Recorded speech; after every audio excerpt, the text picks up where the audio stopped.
Previous ಕ್ಲಾಸಸ್ಸಲ್ಲಿ relations ಬಗ್ಗೆ ಮತ್ತು ಅದರ ಮೇಲೆ ಪ್ರಾಬ್ಲಮ್ಸ್ ಬಗ್ಗೆ ಡಿಸ್ಕಸ್ ಮಾಡಿದ್ದು. ಇವತ್ತು ಫಂಕ್ಷನ್ಸ್. ಸೊ ನಮಗೆ ಫಸ್ಟ್ ಪಿ ಯು ಸಿಯಲ್ಲಿ ಆಲ್ರೆಡಿ ಫಂಕ್ಷನ್ ಅಂದರೆ ಏನು ಅಂತ ಗೊತ್ತಿತ್ತು.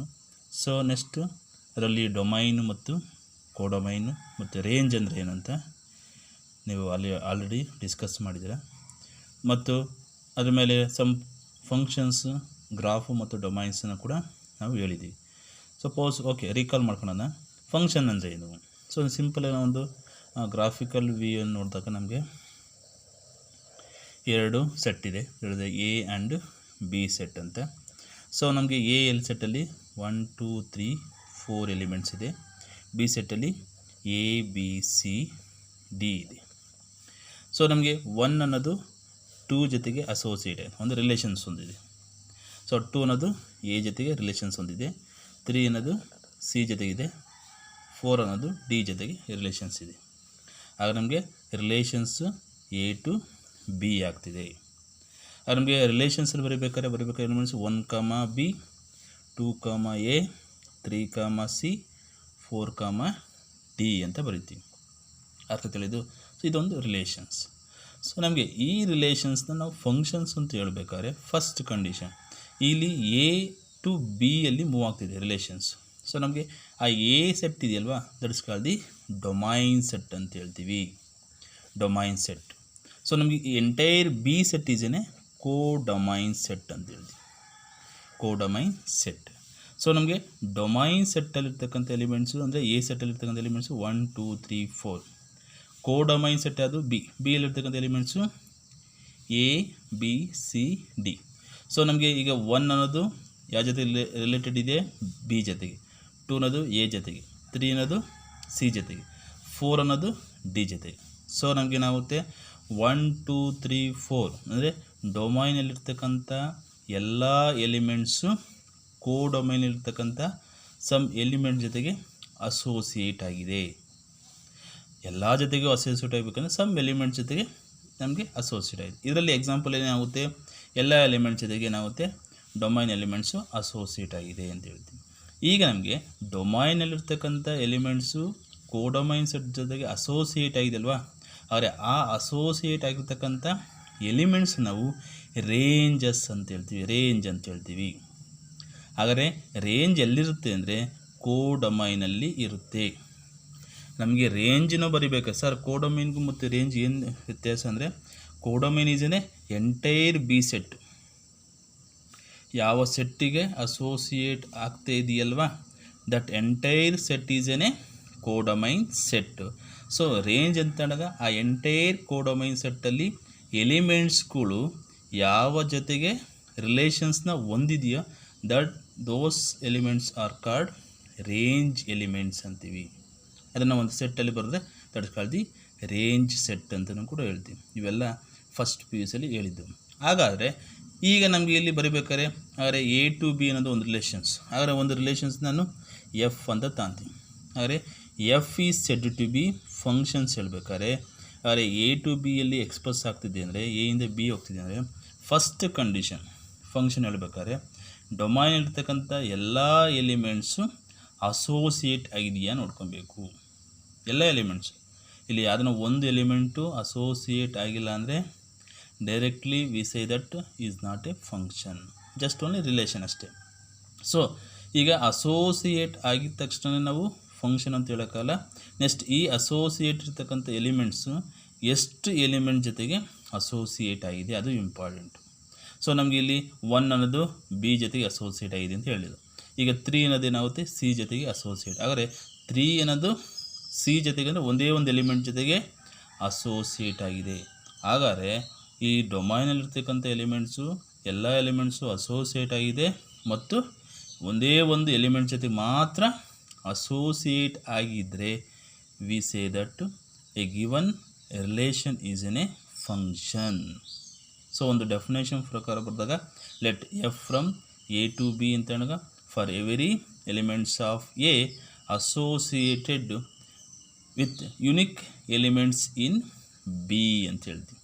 ಅಸೋಸಿಯೇಟೆಡ್ ಅಥವಾ ಇಲ್ಲಿ ಅಸೋಸಿಯೇಟ್ ಇಲ್ಲಿ ರೇಂಜ್ ಅಂತ ಹೇಳ್ತೀವಲ್ಲ, ಈಗ ಏನದು 2 ಜೊತೆಗೆ ಅಸೋಸಿಯೇಟ್ ಆಗಿದೆ. ಆಗ ನಮಗೆ A B C D R the images of domain set. ಇವನ್ನ ಇಮೇಜಸ್ ಅಂತಲೂ ಕೂಡ ಕರೀತಾರೆ. ಇಮೇಜಸ್ ಆಫ್ ಡೊಮೈನ್ ಸೆಟ್ ಅಂತಲೂ ಕೂಡ ಹೇಳ್ತೀವಿ. ಸೊ ಅದು ಗೊತ್ತಿರ್ಬೇಕು. ಈಗ 1ಗೆ ಇಮೇಜು ಬಿ ಅಂತ ಹೇಳ್ತೀವಿ, 2ಗೆ ಇಮೇಜು ಎ ಅಂತ ಹೇಳ್ತೀವಿ, 3ಗೆ ಇಮೇಜು ಸಿ ಅಂತೀವಿ, 4ಗೆ ಇಮೇಜು ಡಿ ಅಂತೀವಿ. ಫಂಕ್ಷನ್ ಹೇಳ್ಬೇಕಾದ್ರೆ ಅರ್ಥ ತಿಳಿದು. ಸೊ ನಮಗೆ for domain set having A associate elements are for each elements of A set having a unique images in B set is said to be function. ಅರ್ಥ ತಿಳಿದು. So function ಹೇಳ್ಬೇಕಾದ್ರೆ domain ಸೆಟ್ಟಲ್ಲಿರ್ತಕ್ಕಂಥ ಎಲ್ಲ elements one and only one image ಜೊತೆಗೆ associate ಆಗಿತ್ತು ಅಂದರೆ it's called the functions ಅಂತೀವಿ. ಈಗ another ಎಕ್ಸಾಂಪಲನ್ನು ಹೇಳೋಣ. ಸಪೋಸ್ ಒಂದು ಎ ಸೆಟ್ ಅಂತ ಅಂತೀನಿ, this is A B set ಅಂತ ತಂದು, ಇಲ್ಲಿ ಎಕ್ಸ್ ವೈ ಝೆಡ್ ಇದೆ. ಈಗ ಡೊಮೈನ್ ಸೆಟ್ ಎ ಇದೆ, ಒಂದು ರಿಲೇಷನ್ಸ್ನ ಎಕ್ಸ್ಪ್ರೆಸ್ ಮಾಡ್ತೀವಿ, ಒಂದು ಫಂಕ್ಷನ್ ಅಂತ ತಗೊಳ್ಬೇಕಾದ್ರೆ.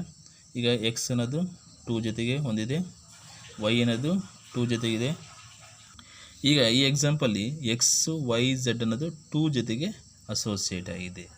ಸೊ ನಮಗೆ ಸರ್ ಇದು ಫಂಕ್ಷನ್ ತಿಳ್ಬೋದಾ? Yes, is a function. ಯಾಕೆಂದರೆ ಹೆಂಗೆ ಹೇಳ್ತೀರಾ, ಎಕ್ಸ್ ವೈ ಝೆಡ್ ಡೊಮೈನ್ ಇರ್ತಕ್ಕಂಥ ಎಲಿಮೆಂಟ್ಸ್ ಎಲ್ಲವೂ ಅಸೋಸಿಯೇಟ್ ಆಗಿದೆ ಯಾರ ಜೊತೆಗೆ? ಬಿ ಜೊತೆ, ಸಮ್ ಎಲಿಮೆಂಟ್ ಜೊತೆ. ಆದರೆ ಎಕ್ಸ್ಗೆ ಎಷ್ಟು ಇಮೇಜ್ ಇರಬೇಕು, ವೈಗೆ ಎಷ್ಟು ಇಮೇಜ್ ಇರಬೇಕು, ಝೆಡ್ಗೆ ಅಂದರೆ ಡೊಮೈನಲ್ಲಿರ್ತಕ್ಕಂಥ ಪ್ರತಿಯೊಂದು ಎಲಿಮೆಂಟ್ಸ್ಗೂ ಒಂದೊಂದೇ ಇಮೇಜಸ್ ಇರಬೇಕು. ಹಾಗಾದ್ರೆ ಎಕ್ಸ್ಗೆ ಇರೋದು ಇಮೇಜೇ ಒಂದೇ, ದಟ್ ಈಸ್ 2. ವೈಗೂ ಕೂಡ ಒಂದೇ, ಅದು ಕೂಡ 2ನೇ. ಝೆಡ್ಗೂ ಕೂಡ ಒಂದೇ, ಅದು ಕೂಡ 2. ಸೊ ನಮಗೆ ಇದೇನಾಗುತ್ತೆ, ಇಸ್ ಎ ಫಂಕ್ಷನ್ ಆಗುತ್ತೆ. ಸೊ ಸಪೋಸ್ ನಮಗೆ ಇಲ್ಲೊಂದು ಎ ಸೆಟ್ ಅಂತ ತಗೊಂಡು, ಈಗ ನಮಗೆ ಇಲ್ಲಿ ಒಂದು ಬಿ ಸೆಟ್ ಅಂತ ತಗೊಂಡು, ಈಗ ನಮಗೆ ಇಲ್ಲಿ 1 2 3 4 ಅಂತ ಇದೆ. ಇಲ್ಲಿ ಎ ಬಿ ಸಿ ಅಂತ ಇದೆ. 2 ಅನ್ನೋದು ಬಿ ಜೊತೆಗೆ ಅಸೋಸಿಯೇಟ್ ಆಗಿದೆ, 2 ಅನ್ನೋದು ಸಿ ಜೊತೆಗೆ ಅಸೋಸಿಯೇಟ್ ಆಗಿದೆ, 3 ಅನ್ನೋದು ಎ ಜೊತೆ ಅಸೋಸಿಯೇಟ್ ಆಗಿದೆ. ಸೊ ಹಾಗಾದ್ರೆ ಸರ್, ಹಾಗಾದ್ರೆ ನಮಗೆ ಈ ರಿಲೇಷನ್ಸ್ ನಾವು ಫಂಕ್ಷನ್ಸ್ ಹೇಳ್ಬೋದಾ? ನೋ. ಯಾಕೆಂದರೆ 2 ಹ್ಯಾವಿಂಗ್ 2 ಇಮೇಜಸ್, ಯಾವುದಾದ್ರು ಬಿ ಮತ್ತು ಸಿಗೆ ಅಸೋಸಿಯೇಟ್ ಆಗಿದೆ. ಡೊಮೈನಲ್ಲಿ ಫಸ್ಟ್ ಎಲಿಮೆಂಟ್ಸ್ ಇದೆಯಲ್ಲ, ಫಸ್ಟ್ ಸೆಟ್ ಇದೆಯಲ್ಲ, ಅದನ್ನು domain set. So domain set ಎಲ್ಲ ಅಸೋಸಿಯೇಟ್ ಆಗಿದೆ. ಬಟ್ ನಮಗೆ ಇಲ್ಲಿ ಏನಾಗುತ್ತೆ, 2 ಅನ್ನೋದೇನಾಗುತ್ತೆ, 2 ಜೊತೆ ಇಮೇಜ್ ಜೊತೆ ಒಂದಿದೆ, that is B and C. 2 having A 2 images. So that's why is not A function. ಈಗ ಅರ್ಥ ಆಯ್ತಾ? ಫಂಕ್ಷನ್ಸ್ ಹೇಳ್ಬೇಕಾದ್ರೆ ಡೊಮೈನಲ್ಲಿರ್ತಕ್ಕಂಥ ಎಲ್ಲ ಎಲಿಮೆಂಟ್ಸು ಅಸೋಸಿಯೇಟ್ ಇರಬೇಕು. ಎಷ್ಟು ಎಲಿಮೆಂಟ್ಸ್ ಜೊತೆ ಅಸೋಸಿಯೇಟ್ ಇರಬೇಕಂದ್ರೆ ಓನ್ಲಿ ಯುನಿಕ್ ಇಮೇಜಸ್ ಮಾತ್ರ ಹೊಂದಿರಬೇಕು. Then we say that given ರಿಲೇಷನ್ಸ್ನ ಫಂಕ್ಷನ್ಸ್ ಅಂತ ಹೇಳ್ತೀವಿ. ಇದು ಗೊತ್ತಿರಬೇಕು.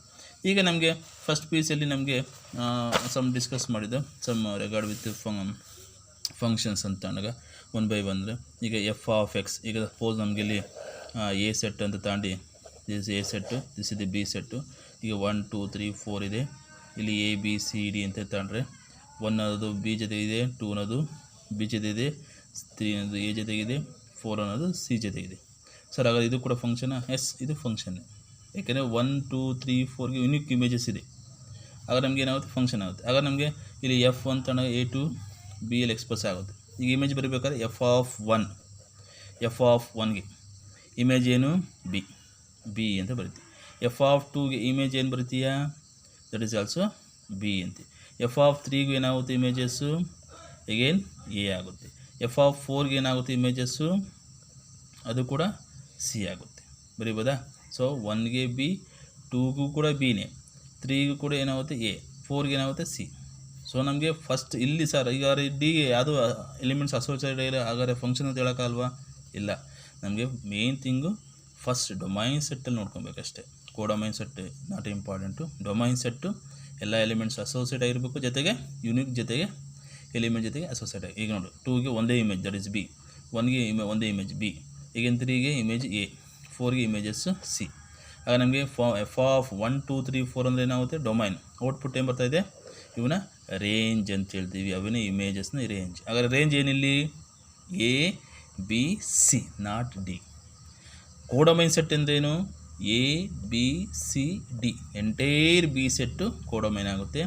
ರೇಂಜ್ ಹೇಳ್ಬೇಕಾದ್ರೆ ಯಾವ ಜೊತೆಗೆ ಇಮೇಜಸ್ನ ಆಗಿದೆಯಾ, ಇಮೇಜಸ್ ಆಗಿ ಆ್ಯಕ್ಟ್ ಮಾಡ್ತಾವೆ ಅವನು ಮಾತ್ರ ರೇಂಜಸ್ ಅಂತೀವಿ.